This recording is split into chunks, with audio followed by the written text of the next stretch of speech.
Hello my lovely students.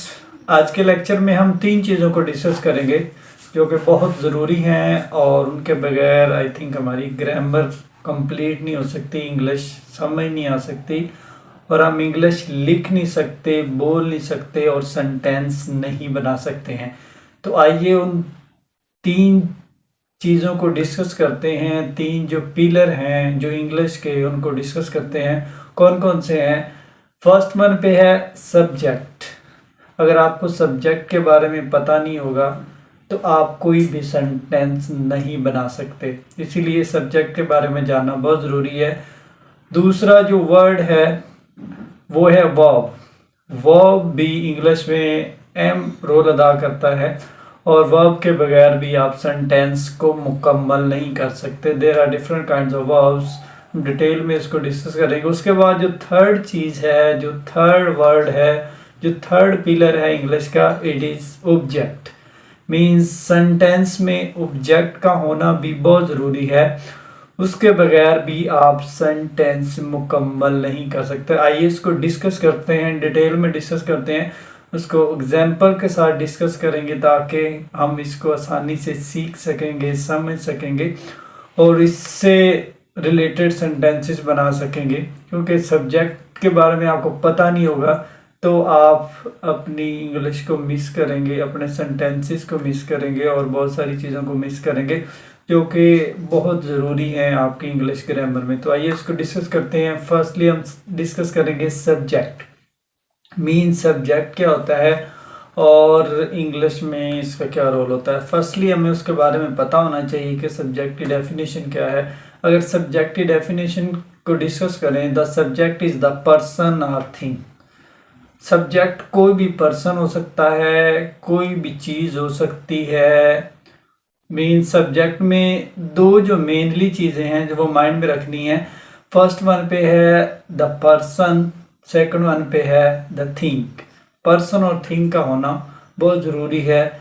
Urdu में अगर इसकी बात करें तो कोई काम करने वाला, मीन्स कोई भी हो सकता है। मैं हो सकता हूँ, you, I, we, they, you, ये सारे क्या हैं? सब्जेक्ट हैं। सब्जेक्ट के बगैर हम कोई भी सेंटेंस मुकम्मल नहीं कर सकते। तो आइए इसकी एग्जांपल्स देखते हैं, कौन कौन सी इसकी एग्जांपल्स हैं।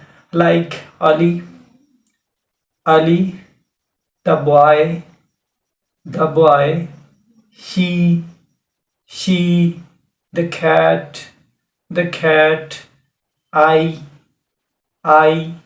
they, the teacher, the teacher। Next one पे है my, mother, mother। Next one पे है the girl, we, एंड पे है the dog।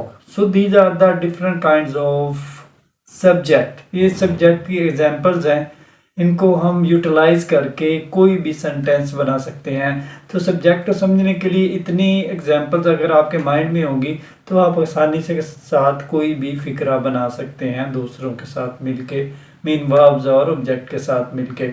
उसके बाद सेकंड जो वर्ड है बहुत ज़रूरी है समझना हमारे लिए, इट्स अ वर्ब। अब वर्ब क्या है? वर्ब काम होता है, मीन्स कोई भी आप काम करते हैं तो action, you can say that action happening is called verb.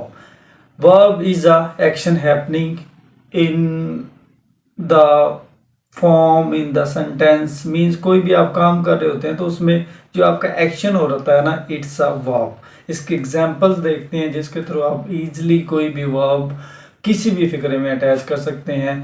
Firstly है Yeats, reads, kicks, drink, love, bites, catches, play, teacher, cooks, watches, swimming, playing, going, walking। So these are the different kinds of verbs। Means verbs फिक्रे में रीढ़ की हड्डी का किरदार अदा करते हैं।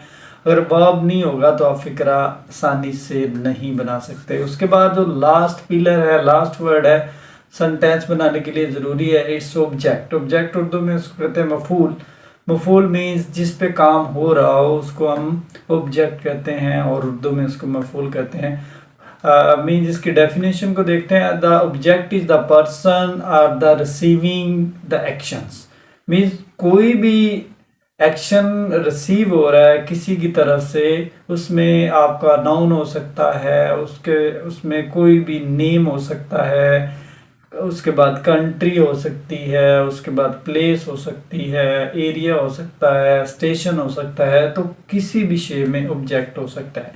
तो आइए इसकी एग्जांपल्स देखते हैं। फर्स्ट वन पे Apple, Apple, book, book, the ball, the ball, water, water, the mouse, a story, a story, a crate, a crate, food, food, a movie, a movie, our country, our country, the bone, the bone. These are the different examples of object. इसी तरह और भी हम examples बना सकते हैं। इन 3 pillars की मदद से हम कोई भी सेंटेंस बना सकते हैं। It's very easy, it's not tough, you can easily make different kind of sentences. Tenses को हमने डिस्कस किया, लेकिन टेंस में सेंटेंस बनाने के लिए इन 3 का होना बहुत ज़रूरी है। सब्जेक्ट का होना बहुत ज़रूरी है, वर्ब का होना बहुत ज़रूरी है, उसके बाद ऑब्जेक्ट का होना बहुत ज़रूरी है। अगर ये 3 आपको समझ में आएंगे तब आप फ़िक्रे को जोड़ सकेंगे, फ़िक्रे की सीक्वेंस बना सकेंगे, फ़िक्रे को अकॉर्डिंग टू टेंस उसकी कंप्लीशन कर सकेंगे। अगर आपको सब्जेक्ट का पता नहीं है कौन सा है, इसको कहाँ लगाना है, वर्ब का पता नहीं है कौन सा है और इसको कहाँ लगाना है, ऑब्जेक्ट का पता नहीं है कौन सा है और कहाँ लगाना है, तो आप कोई भी फिक्रा नहीं बना सकते। तो इसलिए इन सब की आइडेंटिफिकेशन होना बहुत ज़रूरी है। फर्स्टली हमें इसकी आइडेंटिफिकेशन का बताओ कि सब्जेक्ट है कौन सा फिक्रे में, उसके बाद वर्ब का बताओ, उसके बाद ऑब्जेक्ट का बताओ, उसके बाद नेक्स्ट जो स्टेप है आपके माइंड में होना चाहिए कि इसको लगाना किस किस जगह पे है, इसकी स्पेसिफिक प्लेस कहाँ है। सब्जेक्ट पहले आएगा, वर्ब बाद में आएगा, ऑब्जेक्ट एंड पे आएगा, तो ये तमाम चीज़ें बाद में आएंगी। फर्स्टली आपको पता होना चाहिए कि सब्जेक्ट फिक्रे में क्या है। अगर फिक्रा आपके सामने है तो उसमें आइडेंटिफिकेशन करना आसान हो। आइडेंटिफिकेशन आप जब करेंगे उसके बाद फिक्रा बना सकेंगे।